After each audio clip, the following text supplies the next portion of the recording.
Hello, welcome inside the Hero Press Box. Would you say episode 36? Yeah. Episode 36. It's been about a week since Mhm. we had an episode. Mhm. We've both taken trips that are dedicated to women's sports, both women's soccer. Mhm. But Alyssa, if you want to talk any about your experience.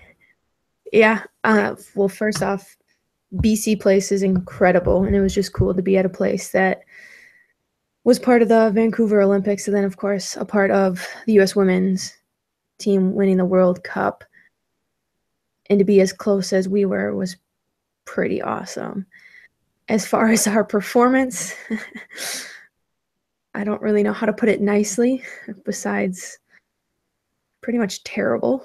Um, and it made me really, really nervous to play Canada down the road. They're a great team. You definitely called it. I definitely see them doing extremely well in the coming years. Yeah, and to speak about them for just a minute, I'm going to say this, but I like Rebecca Quinn as a player a lot. I like She's. Zadorsky as a player Mm-hmm. a lot. But it Mm-hmm. seems for some reason their back line is their only non-elite segment of that team. Yeah. Mm-hmm. And yeah, and to say that, Yeah. I guess shows how good that team should be Yeah. for the next decade. They were so good. There's just, I mean, the way it was kind of funny to see the reactions and following a handful of current Canadian players and former Canadian players to see the reaction after the game. The reaction was like they weren't expecting to win the game or they weren't expecting a draw. They were expecting to lose. So that was weird for me. They celebrated like they won the World Cup when they scored, which I know your comment to that was, well, they're just practicing for it. Mm-hmm. um, and that is very true, first off. But it was just, I was kind of taken aback by it because I wasn't expecting them to go full on crazy like they did, especially after the game, too. It just kind of continued. So I was just, did What you was the see? well? I guess one was the attendance, and what was it It as was far as sold out. USA versus okay, U.S. Well, okay. versus Canada fans? So the way that BC places is kind of they have a lower bowl and then an upper bowl, and the upper bowl was kind of closed off. You really couldn't, I mean, you could tell that there was an upper bowl, but they had, I don't know, like hangings coming down that kind of closed it off in a way. And I looked it up because I wanted to see attendance wise what it compared to for soccer for the MLS when they would play there, when they play there. And the attendance was, our attendance was 20 over 28,000, and capacity for MLS games is 22,000, just over 22,000. So that was pretty cool to see. Yeah, And in terms of US fans to Canadian fans, I would say the section that I was sitting in, and then maybe one or two sections next to that were US fans, and then everybody else was Canadian fans. That place was loud when they scored. It was cool. It sucked that they scored, but mm-hmm. it was cool to see and to listen to the crowd really kind of go in an uproar after they scored. And Herdman went absolutely crazy. So it was cool. I had kind of given up on. Well, I'd stopped looking into buying a Canadian women's national jersey. Maybe I should get back on I'm that. It is waiting for Christmas soon. Pickett to get called up, and then that's when I'm going to get one. So whenever Yeah, that and, happens. and she has a chance, right? But Hmm. and then as long as you make room there away from Deanna Rose and Hmm. um, Jesse Fleming in the midfield, Yeah. Janine Becky, and there's who's the 16-year-old. Did she play in the match you were at? Was that the second match that she came in I and played? can't remember. I think she played in our match. I think she I can't remember did. what her name is. Okay. Yeah, I can't remember off the top of my head with subs. Mm-hmm. Yeah, so I am jealous of you for that. I think you made a comment about their goalies. Maybe that was an off the field comment. On the field, who played? LeBay played. They played. Yeah, she looked really, really, really good. I think she should have stopped Alex Morgan's goal at the game that I went to. Um, but it's just kind of one of those things. But it was cool to see her in goal just because she had been out for so long because she took a break from playing with the Spirit. So it was nice to see her back playing and in top form. And then she kind of went downhill on Sunday, but I don't think that was necessarily all her fault. They're just by everybody. Jordan Wiedema is the 16-year-old Canadian. Mm-hmm. But yeah, I'm pretty sure I know she played in the midfield. I think she listed as midfielder. As for what I was doing last weekend, made the trip up to Madison for Wisconsin's first round tournament game against the Toledo Rockets, where Wisconsin won 5-0 in a resounding victory that I did not expect whatsoever. I had to score 5 goals in 20 minutes, I think it was what it was. Wow. Yeah, an impressive game by Wisconsin, Mm-hmm. who will now move on to play the number 1 seed in their bracket, South Carolina, and Mm-hmm. Savannah McCaskill, one of the best goal scorers in the nation, who didn't put up incredible numbers this year, but it's Savannah McCaskill, who will be a top 5 pick in the NWSL draft. So Right. we'll see how that goes. In my bracket that I filled out, and I'm guessing you didn't fill one out because you were too afraid of missing everyone. Is that right? Yeah. It was just going to be disastrous. So I do have South Carolina beating Wisconsin. Mm-hmm. I had South Carolina advancing to the Elite Eight. So far, I have lost one Final Four team. That was Central Florida, as Yeah, they that got was upset by I Washington State. Yeah, that's the only Elite Eight team that I've lost to. And then Sweet 16, I've lost 3 teams. I had Eastern Washington making upset. They lost by 1 to USC. And then I had Arkansas winning. They got beat by NC State and then Central Florida. Mm-hmm. And then that first round, I missed 1, 2, 3, 4. I missed 7 games in that. 7 out of, so I got 25 out of 32. So those games Good start enough. again tomorrow. Mm-hmm. It'll be tomorrow. I guess every round, second round game is tomorrow, and then Okay. Sweet 16 will be on Sunday.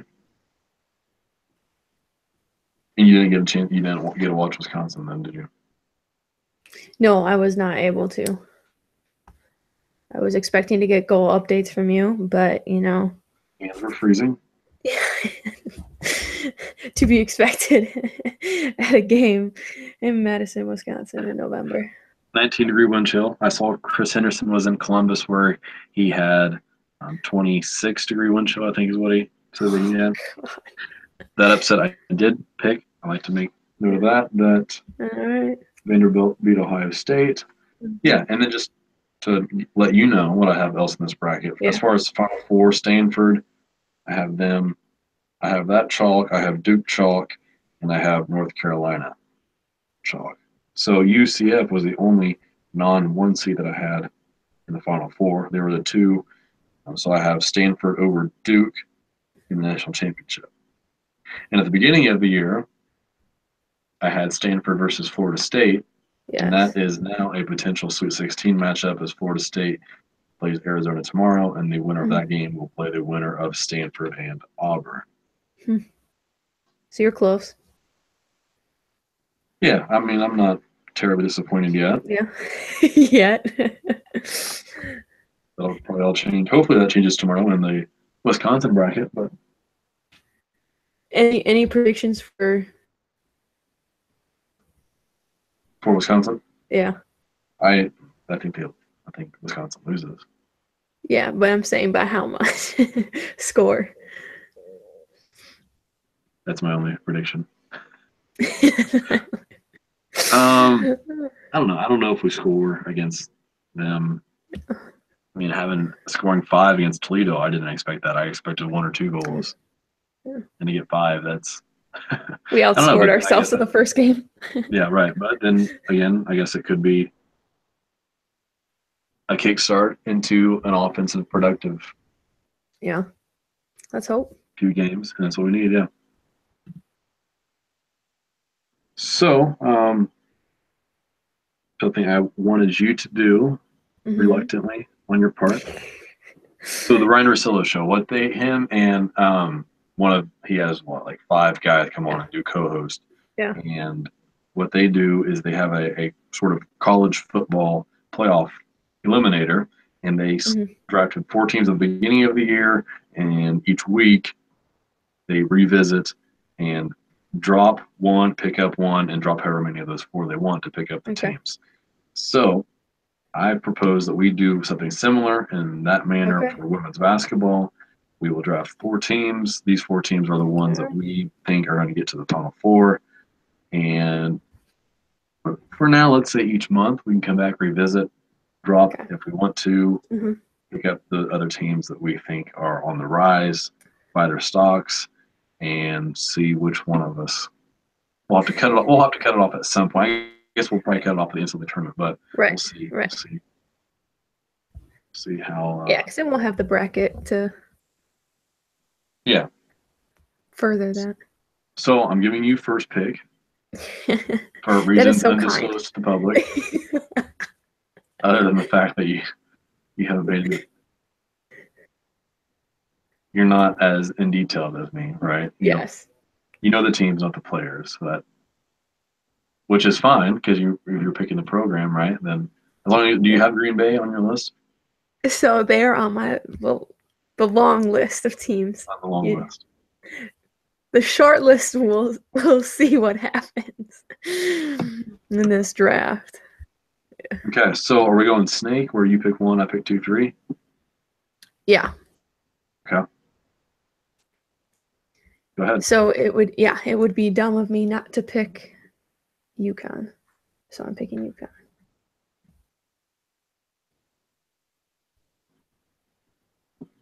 And Mississippi State? Okay. No, not for me. Oh, no, But what? for you, you're not picking them. No. Well, not right now. Well, I'm going UCLA. Jordan Canada, All American, first Uh-huh. team.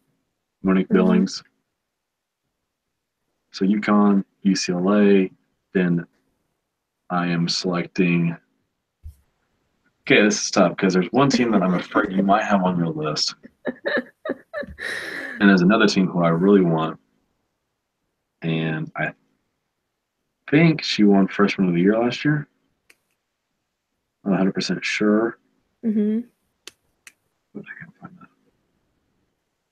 that. Sabrina Ionescu of Oregon. So I'm going to pick Oregon as my second team. Also, Lexi Bando on that team. I really kind of don't like you right now. Was that a good move by me? Yes. Ugh. Awesome. Yeah. Damn. All right. So, wow, that's a killer right there for me. Because I was on the same page with you about Sabrina. So I'm gonna go Notre Dame Okay. for kind of obvious reasons Hogan in my Wale. mind. Yeah. Mabry, Turner. Mm-hmm. They're just, I mean, they're always a team that there's just kind of those handful of teams that always can just get it together and put a good run in. Well, since I'm picking again, right? Mm-hmm. Since you decided to take my next team, Such a great.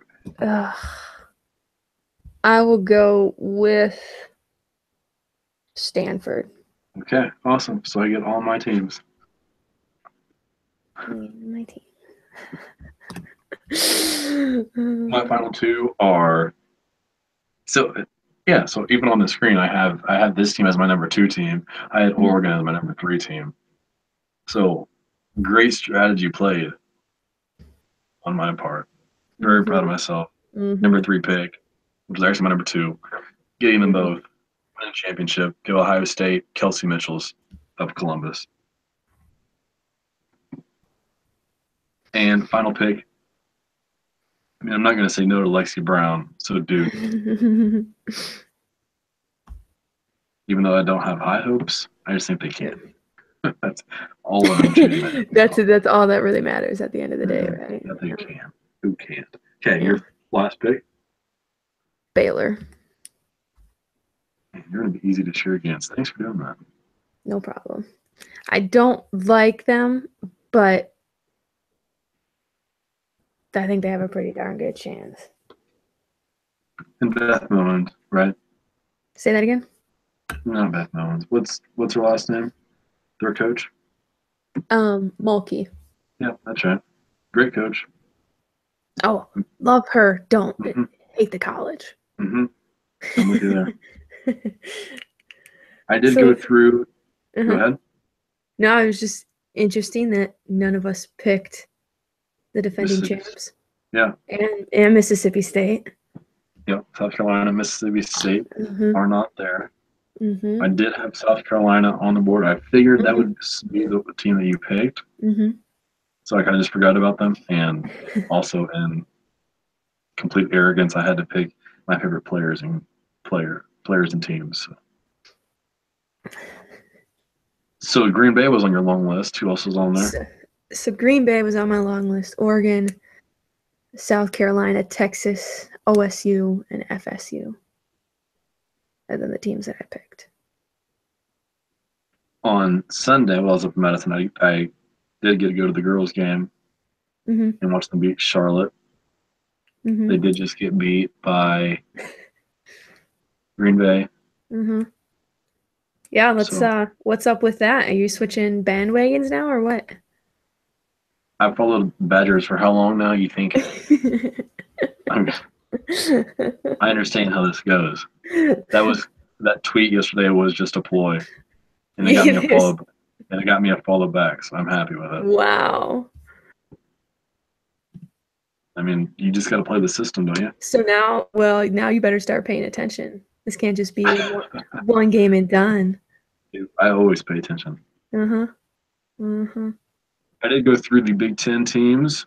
Went through what? I'm sorry to interrupt, but Julie Foudy and this may end up being this is about soccer. So I Mhm. got to come back to soccer at the end when you're all done. So if you're not finished with basketball, we'll continue with basketball. Okay, I was gonna just give you an update on like Big Ten women's basketball, kind of Yeah. what I did as far as looking up teams, going through Mm-hmm. giving starting lineups, Mm-hmm. and giving a grade for each school. I did put Ohio State as an A Mm-hmm. rating. Michigan, Maryland, Iowa are the next tier of B minuses. Then it drops down to Indiana with a B minus. Minnesota, Illinois, Penn State C pluses, and then the next 4 teams: Michigan State, Nebraska, Wisconsin, Purdue C's, and Northwestern and Rutgers are the last 2 in the Big Ten. So I have Wisconsin finishing in 12th place, 11th place. Player of the Year, Kelsey Mitchell. Freshman of the Year, Jalen Penn for the Indiana Hoosiers, who I have starting with Tyra Buss, basically replacing Rhea Goley, who Mm-hmm. transferred to Liberty. And first team, All Big Ten, Kelsey Mitchell. Then Michigan's point guard, Flaherty. Maryland's guard, Tina Charles. Megan Gustafson of the Iowa Hawkeyes. And Michigan's center, Tony. So those are your top 5. And yeah, I mean, I think the Big Ten gets 8, could get 18 teams, 8 teams in, 5 for sure. Yeah. So there's your preview for the Big Ten Mm-hmm. basketball, and that's all I have for basketball. You have soccer update Well, news. I have a question. What do you Mm-hmm. think? Do you think the Badgers coach sticks around, and for how long? Because he's in For is this basketball, his second year? Yeah. second year. Okay. So they brought in one recruit besides, Mhm. I mean, there's some walk-ons. Mhm. Nia Beverly. Next year's recruiting class, I don't know what they have coming in. Mhm. They're about to lose a top 10 player in franchise in program history in Caleb Morris. Mhm. Um, that finished there, 11th place, which I think is very reasonable for this team, not having a lot of talent in a fairly competitive Big Ten. Mhm. I mean, he's not going to be gone mid-season at the end of the Right. year. I think he stays at least one more year. I mean, they gave Bobby Kelsey how long? 5 years. Yeah. To go under 500 significantly every year, probably. And the athletic department did get a lot of slack because people were accusing Alvarez of wanting his project to succeed and um, risking the program Right. Mhm. because of his pride. So maybe he has a quick release this time around, but just from watching Coach Sippis on the sideline, Mhm. it's a lot more enjoyable from a Right. fan, especially me who paid attention to what Kelsey was doing on the sideline and how she was coaching, treating the players, treating the plays, treating Mhm. press conferences. He seems to be a lot more with it, really. He does understand the game, and I Mhm. think he understands that he is basically starting at the bottom, Right. and he's going to have to build recruiting classes. He has to keep Mhm. Wisconsin girls in the state of Wisconsin, Mhm. and if you're losing anybody, if you're losing one or two to Green Bay, and you're getting the other Mhm. two or three recruits to come to Madison. So Right. that's And a that huge was part. And if he understands that, then he'll be okay. yeah, that was going to kind of be my follow-up question, and this is pretty much sprung on you, I guess, and maybe we've touched on it before, but why is it, and this is a question that I've had in my mind for forever, but how come GB has always been outplaying UW? It's been, I mean, from when I moved to Green Bay to now, GB has always been ranked at some point pretty much every year. They've gone to the tournament who knows how many times already in program history. Mhm. And it just seems like they're pulling the best recruits from the state. And that to me just seems backwards. You would think that UW would be able to pull those recruits. Simply, and it may just come down to winning. If you want to win, if you want to go to a winning program, you go to UWGB. But Madison has kind of a pull that maybe Green Bay doesn't, in the sense of it's the campus, the classes, life outside of, I guess, school. Mm-hmm. Yeah, so a couple points to be made to those statement questions. One is one of the great things about women's college basketball is this that the mid majors technically aren't mid majors always, right? Right. Um, like this Green Bay or like George Washington, where Mhm. Sippis came from. Mhm. You throw them in a Power Five conference in one of those Eastern conferences, and they're gonna hang around with the big dogs. Mhm. There's dozens of programs around the nation that are like that. You look at Dayton, and you expect Right. you to see Dayton in the Sweet 16 Mhm. every year. So, like I said, that's great about the sport is that there are recruits who maybe want to stay closer to home Right. or aren't in it for the flair because big programs like Wisconsin, even though they have the better facilities Mhm. and more potential, I guess you could say, Mhm. it's not necessarily about that, or it is about the winning, Right. staying closer to home, whatever those reasons may be. And then another thing, and they said the series record during the Wisconsin game, Wisconsin Green Bay, and Wisconsin does have a winning record against the Phoenix, and Wisconsin also has won two of the last. They've won, yeah, two of the last five, I think. So somehow, honestly, somehow, it's not Mhm. that crazy of a stat line between Wisconsin and Green Bay. Obviously Green Bay has more success throughout the year. Um, Mhm. and that kind of makes it even more odd that Wisconsin does beat Green Bay every other year, and they Right. still are losing these recruits to a school that they have shown that they can beat here in or every other year. Hmm. And So now I you're don't, throwing in yeah, Marquette too into that mix. Marquette is ranked, and Marquette has always kind of hung around the hmm past couple years. So it's always kind of mind-boggling to me that I know, especially the GB and versus kind of the UW. And I mean, I don't know. Obviously, I think the coaching staff plays into it a lot. GB has a solid coaching staff, and it's a coaching staff that's been there and has been with the program for many years, whether it's being a player or being a coach. In UW, you see kind of a lot the possibility for a lot of turnover, hmm at least.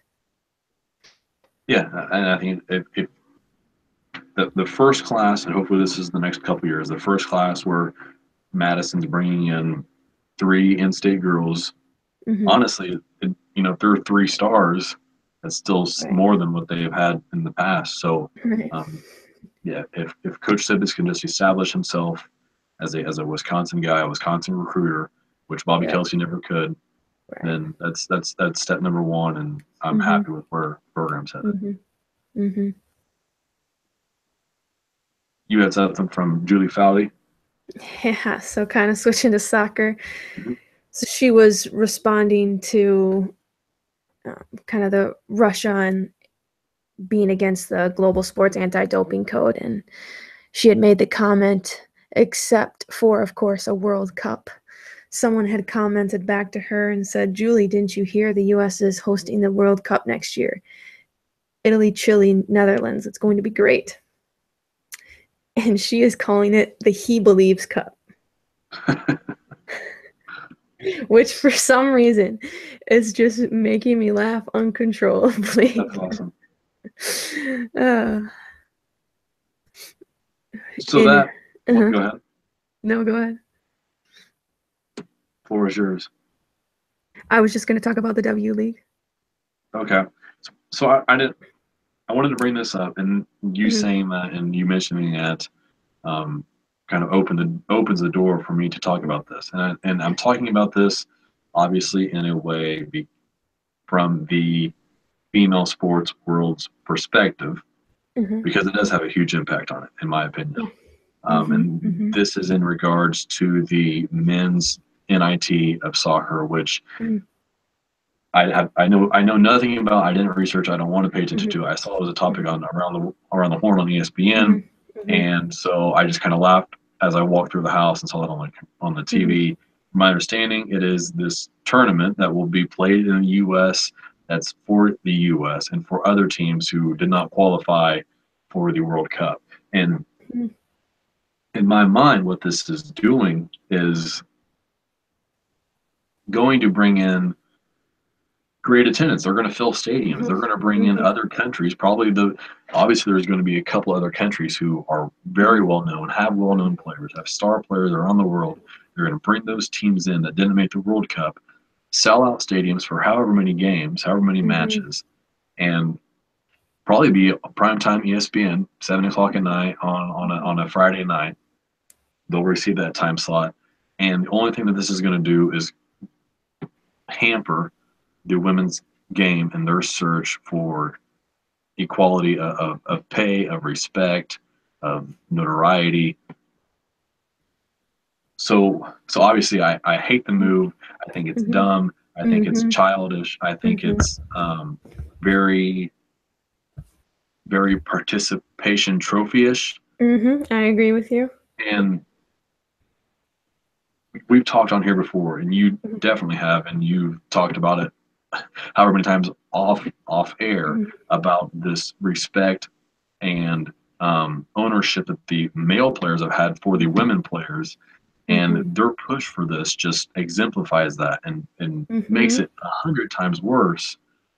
So on the surface, it is very comical that they now have to resort to this, Right. but I am terrified at what it could turn into from a Right. woman's games perspective.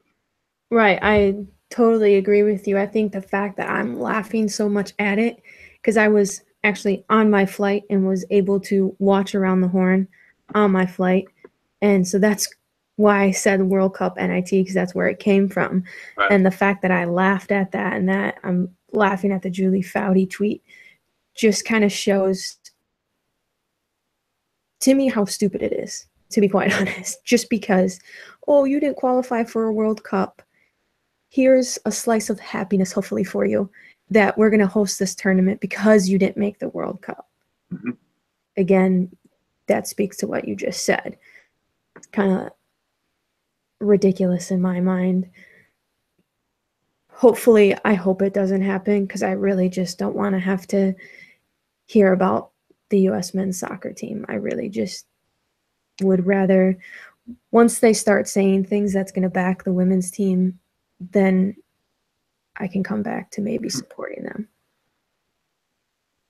There are one or two players on the team, at least last call-ups, that I like and that I respect. But other than that, it doesn't go much farther out than those I one or can two name guys. one. I'm proud of myself for that. Well, one is married to a U.S. Dom's up. Yeah.